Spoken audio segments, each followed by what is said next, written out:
안녕하세요. 스마트코인 트레이딩입니다. 테더사에서 발행한 USDT가 미국에 눈밖에 나버린 사실은 많이들 알고 계실 텐데요. BUSD도 우리가 기대했던 만큼 깨끗하지는 않은 상황입니다. 2023년은 스테이블 코인에 희망을 걸어야 한다라고 말씀을 드렸었는데 더 이상 방법이 없는 건지 어떤 일들이 일어나고 있는지 한번 말씀드려 보겠습니다. 먼저 BUSD를 말씀드려 볼게요.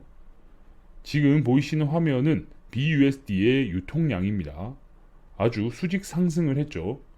그래프로 보면 BUSD는 2021년 1월에서 5월 사이에 엄청난 발행량이 기록되어 있습니다. 그런데 이 BUSD의 발행량 그래프와 BSC 체인의 담보 갭을 비교해 보면 심할 때는 담보 보유량의 3배 가까운 BUSD를 찍어냈습니다.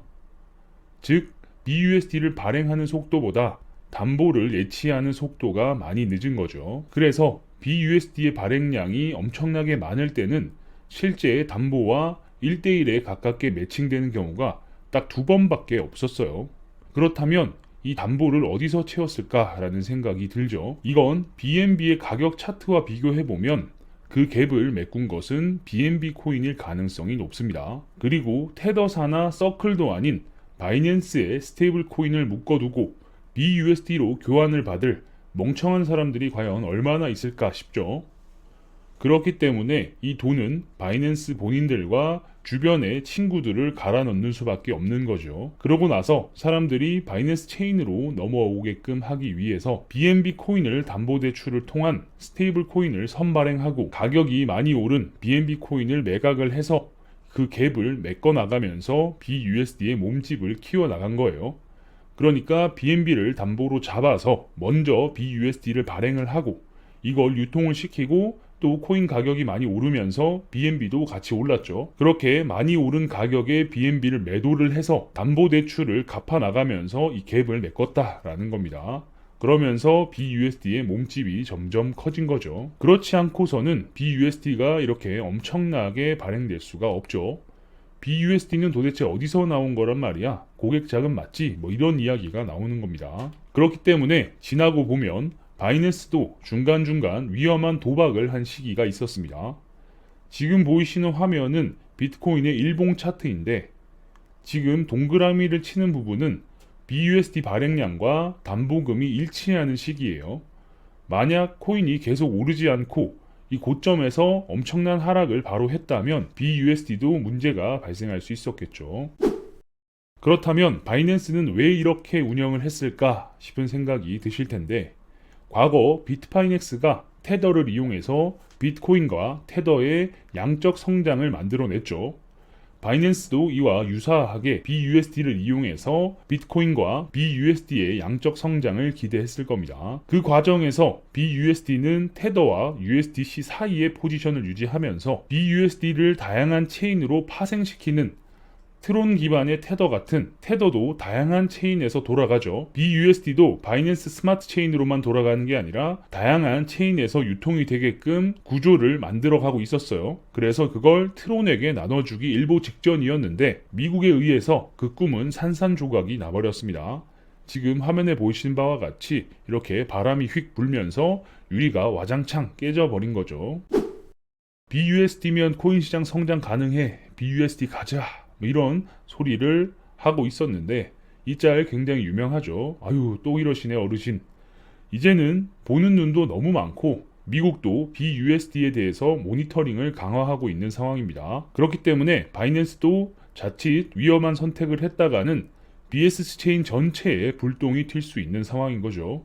그래서 위험한 장난은 이제 여기서 끝이다 라고 말씀드릴 수 있습니다. 그렇다면 BUSD도 테더도 이제 더 이상 성장 가능성이 없다라고 좌절만 할 것이냐? 하지만 늘 새로운 방법을 찾아냈죠. 창펑자오가 올해 살 길은 디파이다라고 이야기한 이유가 있습니다. 스테이블 코인 발행을 통해서 디파이를 거치고 레버리지를 버무린 다음 코인의 가격을 펌핑해서 거래소도 좋고 스테이블 발행을 위한 다양한 외환과 코인이 특정 국책 사업의 흐름과 맞아서 특정 국가들도 좋고 다만 이제는 과거 테더사가 했던 것처럼 그렇게 운영을 하는 게 아니라 은행을 더욱 적극적으로 끼워 넣어야 하는 상황입니다. 그러니까 단순히 그냥 테더 발행해가지고 비트 가격 올리고 이런 식의 양적 성장은 끝났다라고 말씀을 드렸죠. 그래서 이제는 다양한 국가의 스테이블 코인 발행을 통해서 이걸 제대로 유통시키려면 은행이 필요하다라는 거죠. 그래서 은행을 더욱 적극적으로 끼워 넣기 위해 여기에 전문가가 붙었습니다. 예를 들면 이런 식이에요. 예금자가 거의 없는 작은 은행을 하나 골라서 거기에 7천만 달러짜리 계좌를 6개를 뚫어서 입금을 해두는 겁니다. 7천만 달러짜리 계좌 6개면 4억 2천만, 약 5천억의 돈이죠. 그 이후 은행과 계좌를 스테이블 코인의 준비금으로 사용할 수 있게끔 체제 변경을 하기에는 시간적으로 부족하기 때문에 미리 밑작업이 되어 있는 걸 사두는 게 베스트인 거죠. 그리고 혹시나 사태를 대비해서 은행 운영자도 적절히 꼬리 자르기를 할 수 있는 사람이 들어가 있어야겠죠. 예를 들면 운영자에 갑자기 나쏘라는 곳에 사는 누군가가 추가가 되는데 이 사람 이름을 잘 기억해 두시기 바랍니다. 진잘로핀이라는 이름이에요. 그리고 나쏘라는 곳이 바로 어디냐? 바하마 제도의 수도입니다. 바하마? 뭔가 좀 냄새가 나죠? 얘네들은 먼 미래의 스테이블 코인과 관련된 작업을 하기 위해서 미리미리 준비를 하는 거죠. 2020년 4월 13일 FED 연준을 끼고 이미 양념을 다 쳐놓은 상황이에요. 바로 스테이블 코인의 창구로 사용될 은행을 팔아먹기 위한 준비 작업을 모두 해둔 상황이다 라는 거죠. 그런데 이게 준비만 되고 또 안 팔리면 의미가 없겠죠. 이렇게 준비된 은행이 어디로 연결이 되어 있느냐? 재밌게도 홍콩에 연결고리가 있는 상황입니다. 바하마 수도 나쏘에 사는 진잘로핀 씨가 회사 이름 및 자금 사용 용도 변경에 사인을 했고, 그리고 이 은행은 홍콩의 아키찬이라는 인물에게 소유권 이전이 됩니다. 그 후 그 은행은 탈바꿈을 하게 되는데 바뀐 은행의 이름은 바로 파밍스톤 스테이트 뱅크예요. 이름이 변경된 파밍스톤 스테이트 뱅크의 디렉터와 오피서 목록에 아키찬 이름을 확인할 수 있습니다. 자, 그렇다면 이 바뀐 은행은 홍콩에서 무슨 역할을 담당하느냐?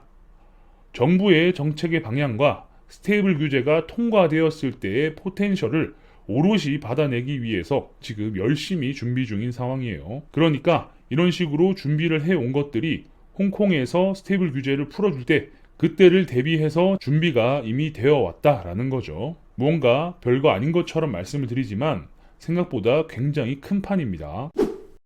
영상으로 모든 걸 말씀드리기는 좀 애매한 부분이 있어서 중간중간 몇 개의 퍼즐은 뺐습니다.